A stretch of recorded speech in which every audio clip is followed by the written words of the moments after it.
How ironic, because that's actually exactly what this is, brute steel and Porsche engines. So anyway, yeah, I'm in the Tiger P. It was on sale this weekend, so I went ahead and picked it up. And I already had the majority of the upgrades because of the Tiger. So, I figured I'd give it a shot, see what I think of it. And I'm on top of some other Tigers, so this should be fun and interesting. My crew's only 75%, so it's not exactly the optimal circumstance. It's not like I'm running a 100% crew, but I figured I'll grind through this thing, get it up to the, what is the thing called? The 4502 A and P, play around with those, see what I think of them. Maybe make it to the mouse eventually. But yeah, I mean, it was on sale, so I figured why not. The thing is pretty bouncy off the front of it anyway. It's kind of entertaining.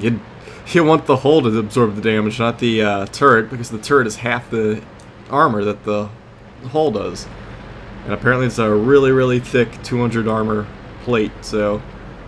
And I have the 88. Oh man, this does take a while to wind in.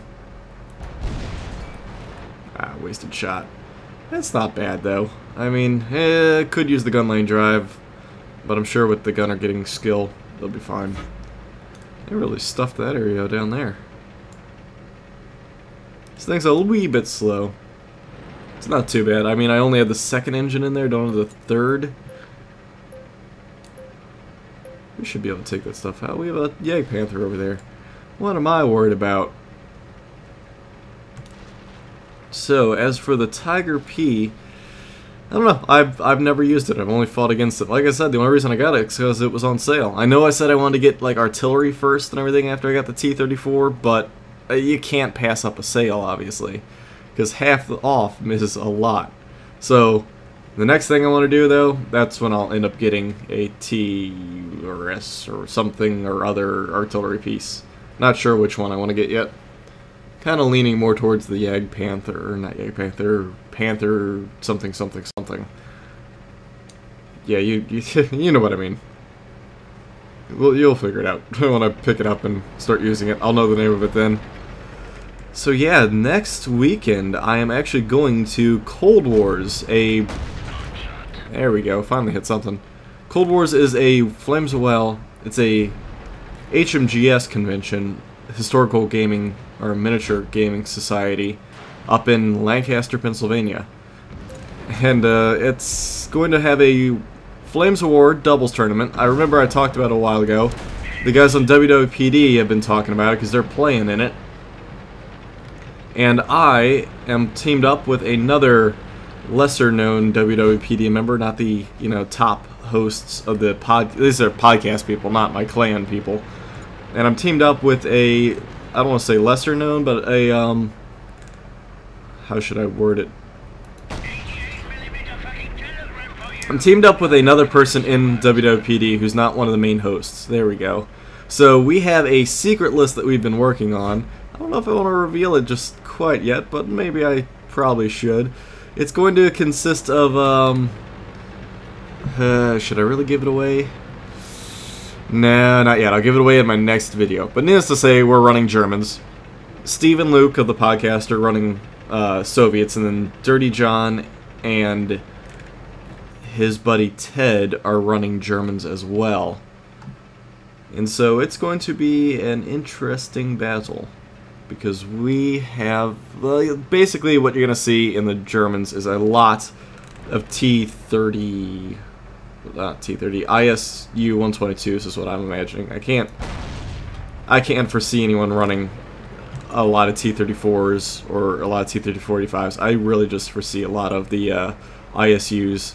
So we came up with a list that we think is going to counter that fairly effectively. And it's not a guarantee, but it's a... I didn't want to go with Tigers, because I think that you're putting way too many eggs in one basket, because you're only going to have 5 Tigers, and the ISU 122s would have no problem shooting those alive, and nor do T-34-85s really in Flames of War. So I went with something a little different, something that gets me more models on the table, and that way I can take a few losses, but yet dish out a lot more shots back at them. So what does that consist of exactly? You'll find out in the next episode, because I'm not going to really give it away yet. Kind of want to make it a secret. It's kind of the theme of our team. We're the WWPD Shadow Team. But yeah, so I have a nice, lovely Grenadier company mixed with a tank company. Not gonna tell you what's in them, but we do have quite a lot of stuff in both tanks, or both groups, that should be able to counter pretty much everything, if you think about it. I'm not really too overly concerned. I mean, yeah, it's gonna take a lot of playing and practice on my end to figure out different tricks and everything else, but I'm not worried. I think I should be alright. Oh yeah, and that's the power of this stinking tank. Come here, buddy. Hug me. Yeah.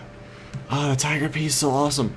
So yeah, next episode I'll talk to you guys about my army list if you guys are interested in what we plan to do. Of course, that'll be coming up early because Thursday's when I head up to Lancaster. So if anyone is in that area, or anyone's going to Cold Wars, because I know kind of World of Tanks and Flames of War overlap a bit, we'll be doing the live podcast on Saturday. I'll be playing on Friday. Feel free to try and find me and say hi. I'll have my little WWPD name tag, and on the reverse side I'll have my World of Tanks stuff on it. Yeah, look for the one with the WWPD name Chris. But yeah, so let's go back to that T-34 and try and get a win in that. Apparently it's very difficult to stay alive in this tank. I have played a lot of games and don't live very often. It's so fragile, the hull. And I mean, well, it's like playing the T-29. If they can see your hull, they're gonna shoot it and you're gonna die. And it's really difficult. So I need to be more careful probably, and also avoid artillery. But the end result is I just need to be more careful, because I tend to, in order to get the shots off, you kind of have to expose your hull.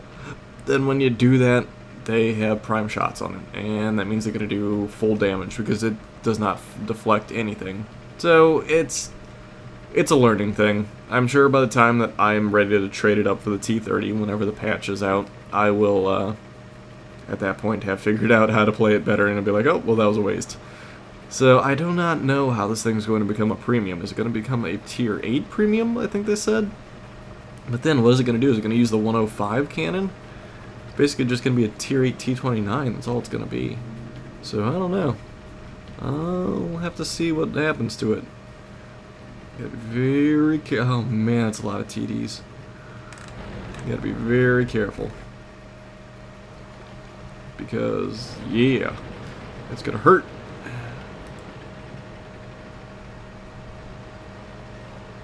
Uh-oh. We're already losing stuff. And if we can actually get behind here, that low ground is actually perfect for this tank. Did they really not send anything this way? Wow. Okay, I'm cool with that. Can't believe they didn't send anything this way. Of course, that just means that everything's stuffed at their base, and we're gonna have to somehow break through that massive battle. Oh man. Alright, let's... Come on, climb the hill. I don't want to get stuck in the open. Ooh, cross my fingers, cross my fingers. Yes! It's so intense with this tank. It's like, oh my god, I'm exposed, I'm gonna die immediately. Which, in reality, it probably will. Let's see. We've lost 2 heavy tanks, they've lost 2 small tanks. Not exactly a good trade. But we've also collapsed this entire side. I don't want to go explore. Yeah, you go scout. I'll take that. It's like, I'm cool with that. I'm more concerned with any TDs that are sitting up there looking at me. Oh, it's just a low.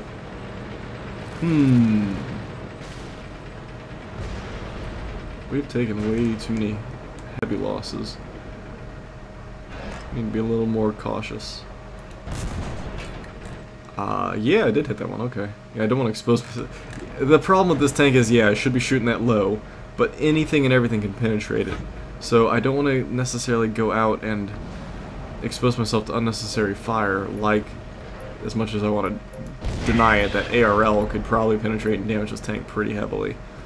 So I want to make sure that I take that thing out first, and then move on. Gotta take one thing at a time. Waste of ammunition. Alright, now we can take out this low. And then I gotta... Alright, now I gotta deal with this Easy 8. Alright, I can't see the Easy 8. Maybe the KV?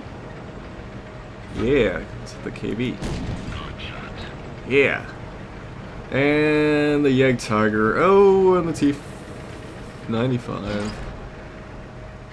Artillery needs to hit both of those. I don't know if I can do anything to them. Well, if I get up close, I can. My concern is that thing probably has good lines of sight on me. That Jagdtiger's not a problem. It's this 95 that I'm concerned with. But I can.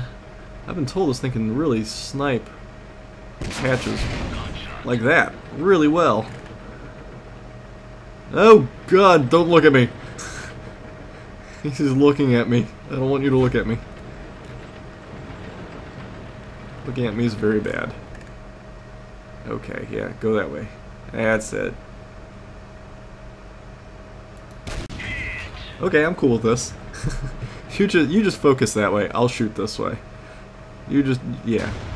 Keep it up. See if I can't. Wow! That is some crazy accuracy that I'm able to do that. Nice! Wow. Wow, high five, everybody. That was awesome. I'm actually going to live through this battle, it looks like. Oh, the unlikelihood that this is. Holy cow, I can't believe we were doing that to that tank. Stupid KV, the derp cannon will go right through this tank and destroy me. I don't want that Easy 8. No want. You back off. You stay away.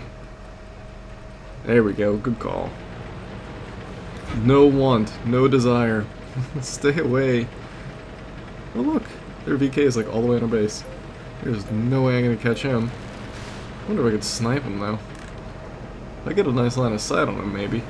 That is a pretty far distance to hit. And we've lost track of him. That Lorraine will get him no problem. So yeah, as I kind of wrap things up here, as I slowly creep up this hill and Lorraine goes back to go chase down a VK. I want to thank you guys for tuning into this episode. I apologize for the last video where it was kind of compressed. It's a problem for some reason. I'm having trouble with Fraps and Vegas working together. For some reason I keep getting blackout videos, so I switched to a different program. And that one I forgot. I guess I need to change to the 16:9 or something. So I will play with it and I'll get it working properly.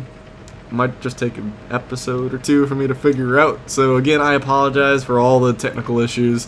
Nothing ever seems to go right whenever you're trying to get it done quickly, and that's what happened. So anyway, I want to thank you guys for tuning into this episode. Like I said, if you want to catch me up at Cold Wars in Lancaster, Pennsylvania on March 8th and 9th, yeah, 8th, 9th, and 10th, I'll be up there, maybe even into the 11th. Live podcast is on the 10th. And that's for the Flames of War stuff from WWPD. That's at wwpd.net. So be sure to check us out. I'm sure I'll be talking briefly on there. Again, Twitter's at the description. Same with the mods. Be sure to get them there. Thanks for tuning in, guys, and I'll catch you guys in the next episode.